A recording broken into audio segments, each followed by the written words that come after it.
Are you ready to stop the self-sabotage and create the life you desire? Well, in order for that to happen, you need to break free from the bad beliefs that are holding your success hostage. You need to optimize the stress by turning it into extra energy for success. And those hurtful habits? Well, we need to give that pain a purpose for progress. Welcome to Stop the Self-Sabotage and Create the Life You Desire podcast. What's one of the biggest challenges in going from solving problems into designing a life? That you are going to go through withdrawals of your dopamine and endorphin hits. And you're going to need to learn to get comfortable with being uncomfortable. You've heard me say that before. When I work with my clients utilizing hypnosis, I numb them out as much as possible, but I know that there's still going to be withdrawals from these so-called happiness chemicals, but you're getting happy in a way that's actually hurting you. How is that? Well, what is the number one fear? And it is not the fear of flying.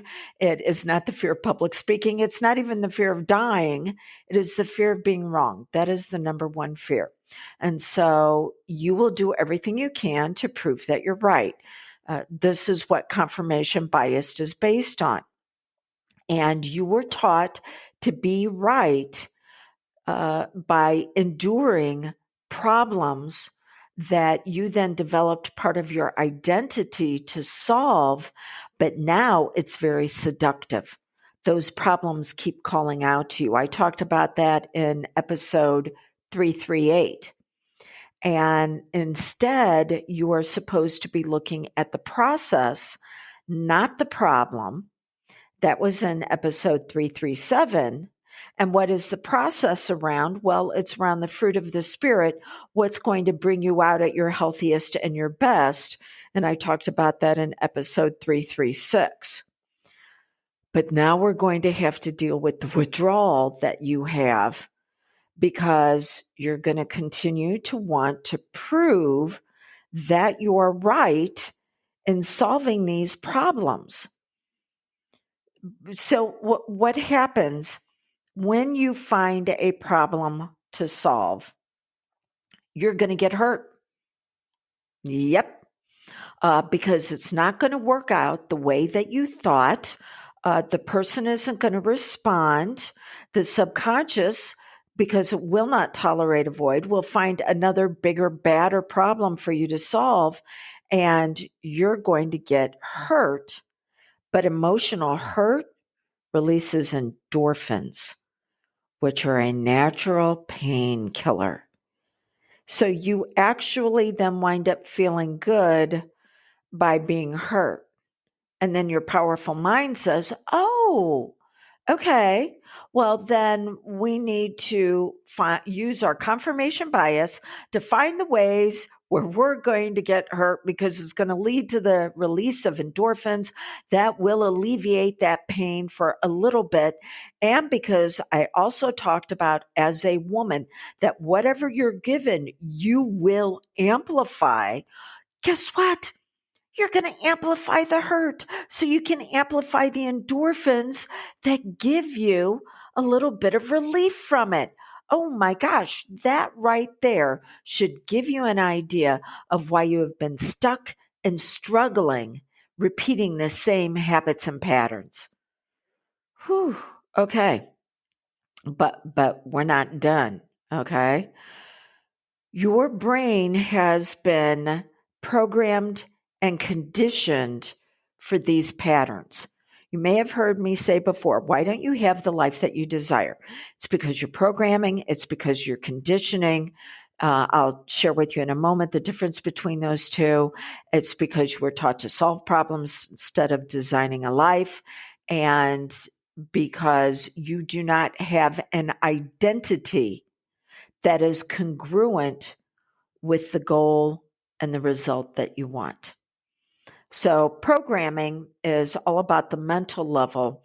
It is the thoughts and the beliefs that you accepted as your personal truth that now your powerful mind will seek through confirmation bias to put out there again and again. Y'all know I'm back in the dating world. Do you know how many women I talk to that go, "Oh, I've given up on dating. You know, that the men are just awful and it's just ridiculous and nothing ever works out." Well, I know why they're doing that, because then it promotes the release of the endorphins that actually has them feeling better about bitching, moaning, whining, and complaining. I had to make sure that my programming was, wow, what an exciting journey. I get to discover all these men and what's different about them. What do they value? Oh my gosh, how wonderful, because they can trigger within me things that have been laying dormant that I can actually use to start designing my life. And it's also got another side effect that I am recognizing patterns in them that are not healthy for me. And very quickly, I can say, you know what? I'm just not going to choose to go down this path that they're on. This makes me a better person in all of my relationships. Because after age 13, the only way a belief can be upgraded is through consistent action to upgrade it for 91 days, for 3 months. So for 3 months, you're going to have to hold true to the commitment to yourself that you are upgrading who you are and what you're going to see, the focus that you have, because you're going to want to be pulled back into that pain. And then you have conditioning. Conditioning is all about the emotional level. Depending on who you talk to, they're going to tell you there's anywhere from 40 to, I think it's 700 emotional states. Well, you have been conditioned to experience 10 of them by your family of origin. And out of that 10, 8 are negative, 2 are progress oriented. What? Uh-huh.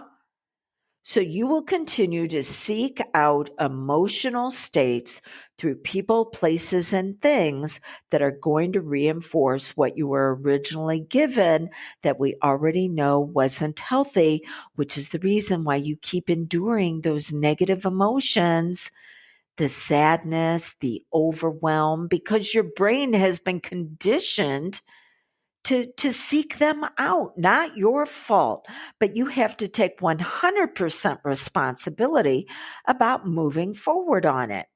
And then we've talked about problems versus designing a life. And all of this leads to an identity that is incongruent with where you want to go and what you want to experience in life.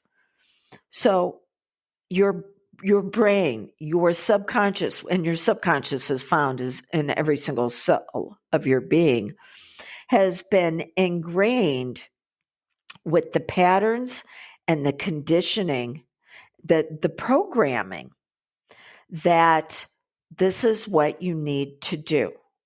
I use a 4-step process. It's known as the 4 R's: reveal, release, relearn, rejoice.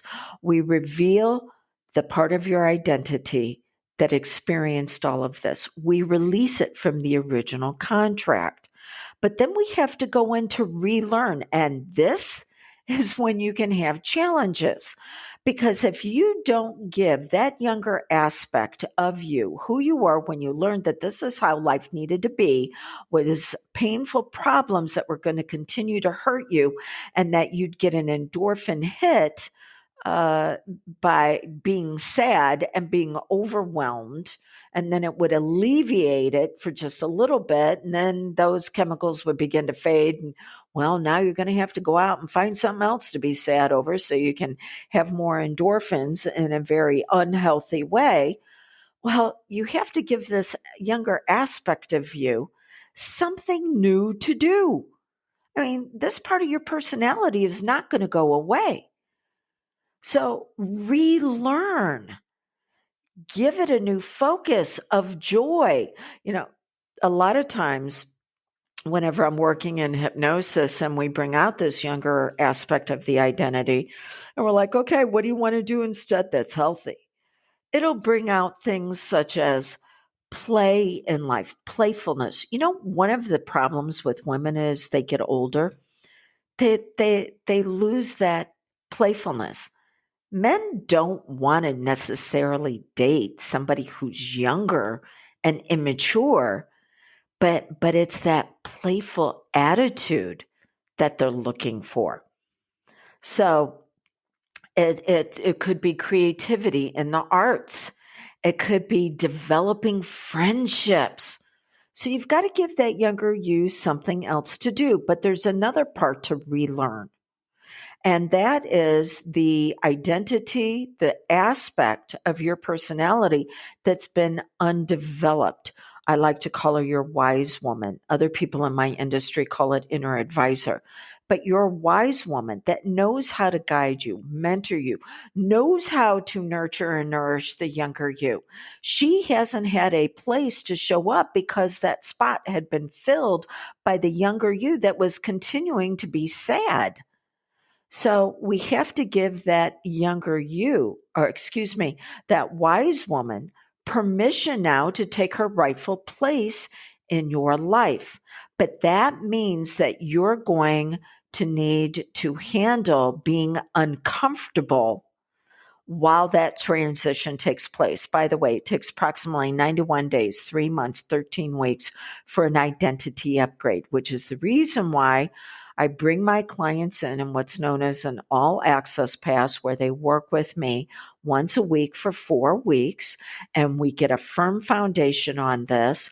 And then we spend the next 2 months continuing to reaffirm it, but maybe just at a couple of times a month, to where that they come in and or I work with them virtually, and we make sure that they're progressing in the way that they need to. Because you need to have someone who's going to hold you accountable on taking action when you want to self-sabotage. Now, when does that happen? That is when you look at getting bad dopamine hits. Bad dopamine. So, dopamine is one of the 4 chemicals that brings about levels of happiness. And remember, happiness is short term. So, dopamine is from pleasure and reward. And you can get it, you already know this, you can get it in ways that are actually going to be unhealthy for you. The first thing I want you to become aware of is alcohol depletes dopamine. Edibles can also cause problems with it in an unhealthy way. So, when you're using alcohol and when you're using edibles, I'm not going to tell you not to do that, but I'm going to say that you are more likely to look for dopamine hits then in a way that's going to hurt you and hold you back. So, how do people get real quick hits of dopamine? Overeating, impulse shopping, unhealthy sex.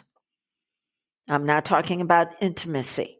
I'm talking about just, hey, I need a hit of feel good right now without creating a connection and chemistry with the other person. How about scrolling mindlessly on social media until you find somebody to pick a fight with to prove that you're right, which takes us back to the very beginning of the number one fear is the fear of being wrong. So you will do everything you can to prove you're right when you have problems in your life that you don't know how to solve. You will find other areas to get your dopamine hits and your endorphins in a way that is going to be unhealthy for you. So you just can't stop doing this. You have to give yourself a focus that's going to be an upgrade. So I said the 4 R's: reveal, release, relearn, and then rejoice. Because you can rejoice whenever you realize that, oh, I could have told that person that they were wrong. And instead, I allowed them to think that they were right because it wasn't violating one of my boundaries. It wasn't going to hurt me. And then you can start getting your dopamine hits and your endorphin feel goods from doing the right thing at the right time for the right results. If I can assist you with this, because we are going to have to numb you out to with the withdrawals that you're going to experience of getting these hits in a way that's hurtful, but then putting into place where you can begin to self-regulate and get comfortable with being uncomfortable, being able to go longer in between these hits and sustain yourself. This is when you start getting stable, and you need to have that foundation of stability. If I can assist you with this, reach out to me. Let's have a conversation. 1-636-699-7791, dawnlandrum.com, or canhypnosishelpyou.com. Until we get together again, start looking at the process of the fruit that is already here. It's already within you that will help you be fulfilled so you can start designing your life and stop enduring the endorphins and the dopamine that is simply going to continue to hurt you.